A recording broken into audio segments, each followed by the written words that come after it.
Hello, Abigail here with the Tarotscopes for Virgo seasons, Virgo sun, moon, and rising. This season is eclipse season, and interestingly enough, you guys don't have a super chaotic reading. There's a lot of power and strength in this season. It doesn't mean that chaos isn't going to happen, but it feels as though you are going to have a way to energetically transmute this energy in a way that works for you. So prepare to gird yourselves with knowledge and power because we start off with the Father of Wands. Just a reminder, if you want an insight into the astrology and the eclipses, you can go check out the astrology for Virgo season. I will have it linked below, hopefully, if I remember. But starting off, we do have a Father of Wands. And I love this card because it is so powerful and magnetic and energetic. This is a moment for my Virgo folks to pick up their power with the strength of the eclipses, to step into trusting and working with and activating the energy that the universe has to offer. I know, especially with all the squares with Jupiter and Gemini last year and all the stuff that's been happening, I know a lot of Virgos are feeling a bit frazzled and fried. This is an opportunity not to do more work, but to engage in such a way that you become a lightning rod for what is happening. So you function more as a tool rather than someone who has to do stuff all the time. And while that might feel a bit a bit objectifying, there is sometimes a benefit to being a channel or a tool or something that is useful without having to change who you are and saying, hey, I am of service in this specific way. And this season, I think it is finding that strength and that power, and also finding what type of energy you want to be conducting. What type of energy work do you want to be participating in and shifting through and changing in? I think it's time for a lot of us Virgo folks, because I have two prominent Virgo placements, to really step into our power in the kind of unusual ways in which it finds us. You find it to be a little funky, and really trust and believe what you are called to, what your gifts and your skills are. And I know a lot of times in society as a way of keeping people down. Honestly, in my opinion, um, we're always told about humility and blah blah blah. Undervaluing yourself is pointless. You can be like, hey, I am really good at this. This is the best way in which I function, and these are my skills and gifts. It's just information. It's not ego. Ego is when you say, I am better than anyone else. Ego is when you are threatened by other people's talents. Just being good at something, it's what we do best.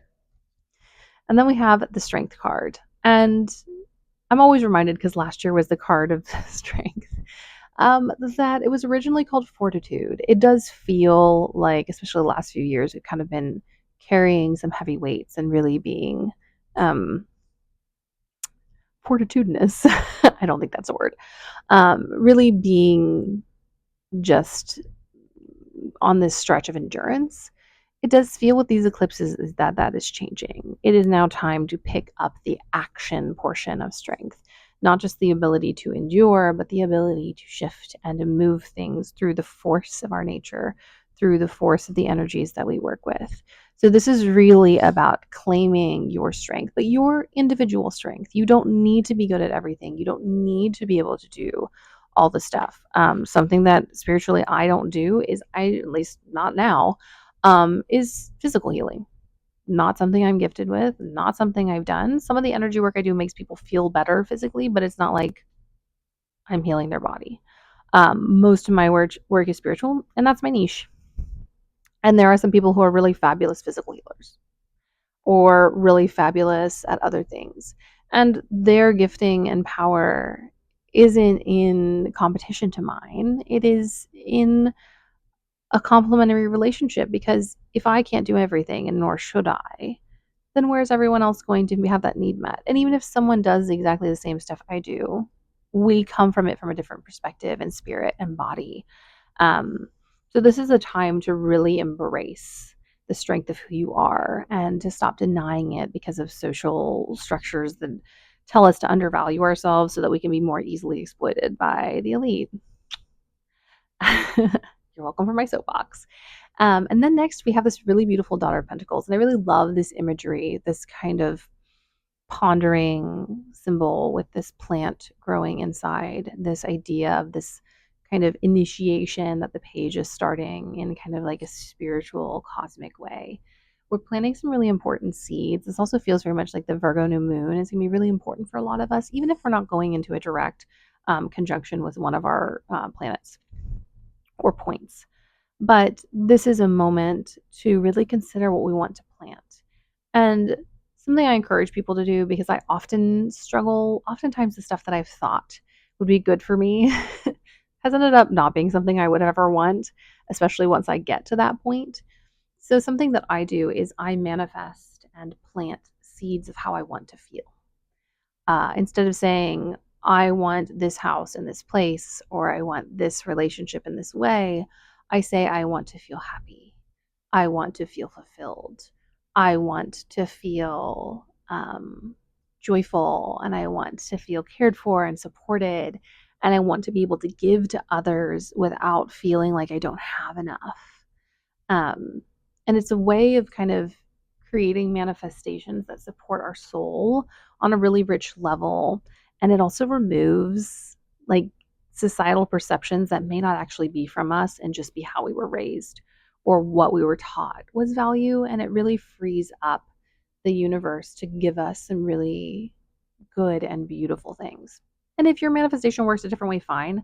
But this is just something I have found really works for me because when I used to manifest like exact stuff, I wouldn't get it because the universe was like, no, that's not for you. But I would also get to a point where I still hadn't gotten it. And I was like, wow, if I had gotten it, I don't think it would have brought me the stuff I really wanted. So that's my manifesting tip for you. This is a time to really invest in what you desire for an emotional future. And I know the world at large, and if you live in the US, things look really dark. And I'm not saying that they're not, because they are. Uh, belong to several minorities, and it's really scary. And I'm not even a person of color, and I have a lot of privileges based on who I was born to. But we deserve a world that is livable and is breathable, and water and food and housing are a human right. They the legality of something is not the morality of something. The legality of something is what the elites have chosen to be the law, especially now. So start to believe in the world that you want to see. Believe in your comrades, believe in your neighbors, believe in your community, and do not let the overwhelm that they are intentionally forcing on us drive you into permanent apathy. Also, apathy is for the privileged.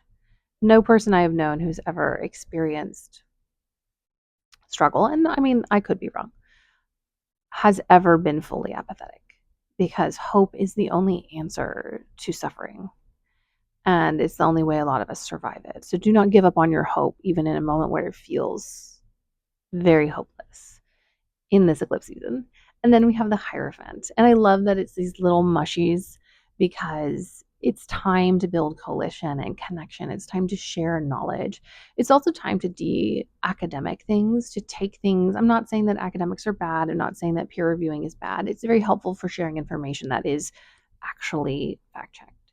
But we have also really devalued indigenous knowledge. We have devalued the knowledge of experience and have allowed groups and places in power and academic people to say what is and is not valuable instead of saying this is how we process and fact check. There's a lot of knowledge in someone who knows how to sew, in someone who has on the ground cared for people, even without any type of caring degree, but just knows how to be with people and how to meet their needs. That's a huge wealth of knowledge. Same with someone who knows how to cook or to kind of throw together a meal and understands kind of the basic function. That's a massive amount of knowledge that really can't be encapsulated in a book. It is encapsulated by that person's lived experience. And so this season, if you can learn by watching other people, if you can connect and share skills, and see them as equally valuable If you can listen to the stories of elders and listen to the stories of people with different experiences in order to glean understanding, this eclipse season is a great time to build that kind of power. If you don't know how to cook, find someone who does and they can teach you. I know how. I'm not an excellent cook, I'm not a chef, but I know how to go into a fridge and pretty much make up any meal. And will the meal be fabulous? No, but the meal will be nutritious and healthy. And I put healthy in quotes because it pisses me off when people are like, basic carbs aren't healthy. Yes, they are. Um, it's all the sugar and stuff we stick in them that's not great for us. And we still need sugar. We just don't need it in everything. And it should be sugar that is recognizable to our taste buds so that we can actually enjoy the benefits of it. Um, so finding someone who knows how to do that and asking them like, what would I need to do to what do I need to like put a basic meal together? Um, Someone who knows how to sew or to mend, someone who knows how to identify plants. Obviously, these are just some examples, but this is a time to build that type of knowledge. And let me tell you, as a Virgo rising and moon, I love that kind of knowledge. I love to find out the little things. And no, I'm not going to be an expert at them, but if I am called on to do a task, I can do it well and I know how to make it stable and functional. May not be perfect, may not be pretty, but I can make something that lasts. And that is kind of what we're being called to do, to kind of destructure academics. Because while academics and that type of learning can be really beneficial, there's a lot of language and privilege and intentional blocks set in for people who do not have the history. There's a specific way you have to read certain forms of articles. And if you were not taught how to read it, you're not going to understand it. And if you didn't have access to that as a child or as a teen or as someone in college, there's no access to that. There's Imani from Crutches and Spice always says that I think it's sixth grade level reading, that she always tries to communicate with sixth grade level reading because that's what the majority of the country understands. And a lot of people come in and poo poo. I know a lot of autistics, like myself, come in and go, well, I speak in this way. We speak in this way because that was a form of survival. We had to learn the nuances of elite and highly privileged conversation in order to mask. It doesn't mean that it's the right way to communicate. And I love big words, so don't get me wrong. I love writing poetry. I love digging in the thesaurus to find new ways to say things. But now is the time to communicate with ourselves and others in a way that everyone can understand and that is equal. And it's not dumb or stupid. It is clean and clear and understandable, which is what Virgos love best. At least I do. And Virgo does tend to purify things. And part of that is breaking things down in their most digestible form. And Virgo rules the stomach. Then we have the Father of Swords, which really kind of ties in. I know I've rambled, but it ties into this ability to communicate big ideas in a real way that creates actual change, that creates access. We have such an idea that limited access preserves us in some way. And I get why some people protect their ideas, and I get why some people need to do it because we live in a predatory system where big corporations and companies will take advantage. But when it comes to your communities, when it comes to people that are shoulder to shoulder with you, I encourage you this season to find ways to share your knowledge. And Virgos, Aquarians, Gemini people, other signs have it, but this is kind of where that often lives. Scorpios, this type of knowledge is what is our bread and butter. So learn how to share it effectively.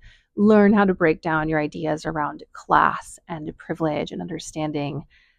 This is a season for you to connect back to your body and the land and your true gifting and what you were meant to do rather than what you felt you were obligated or supposed to do. Anyways, I will pop off my soapbox. Pleasantly surprised at this reading. It's really about reclaiming power and deconstructing and decolonializing our minds and learning how to share and understand energy in a way that other people can appreciate and enjoy the things that we have and enjoy. And I think it's really beautiful. Anyways, my Virgos, this is my reading for you. Be open this season. Intake information and energy. Learn how you best transmute it. Obviously, this is a process, but this is a moment where you're going to be wide open to understanding and to shifts and to change and to reimagining your future and who you are and what you deserve to have.